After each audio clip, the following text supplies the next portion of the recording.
म्हणजे एका बाजूला प्रचंड पैसा, कुठून आला?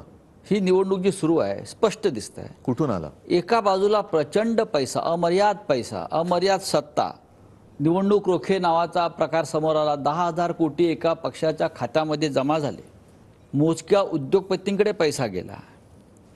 अशी ताकद असलेला भारतीय जनता पक्ष आणि दुसऱ्या बाजूला शिवसेना असेल, राष्ट्रवादी काँग्रेस असेल किंवा काँग्रेसचं तर खातीच गोठवली.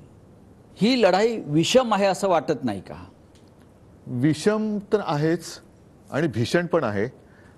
आणि माझी मतदारांना विनंती आहे की तुम्ही या पैशांवरती तुमचे आयुष्य विकू नका.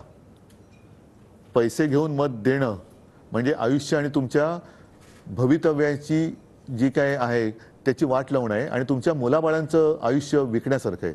त्याच्यामुळे तुम्ही तुमचं आयुष्य विकू नका यांना, कारण हा भ्रष्टाचारातून मिळवलेला पैसा आहे. निवडणूक रोख्यांबद्दल जर तुम्ही विचारलं तर त्यांच्याच मंत्रिमंडळातील ज्या सीतारामनबाई होत्या त्यांच्या पतीने सांगितलेले आहे, परकला प्रभाकरन, की जगातला सगळ्यात मोठा घोटाळा आहे आणि त्याला त्यांनी नाव दिले मोदी गेट.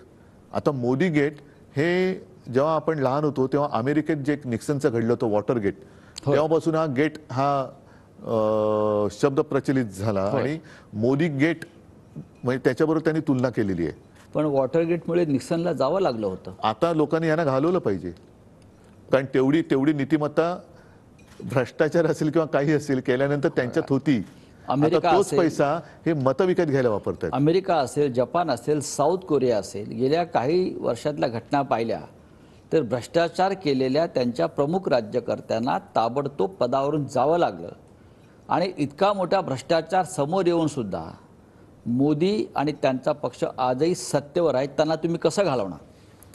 आम्ही प्रयत्न करतोय पूर्णपणे आणि मला असं वाटतं काही वेळेला मला ते जाणवते, बऱ्याचदा बहुतेक सभेत जाणवते.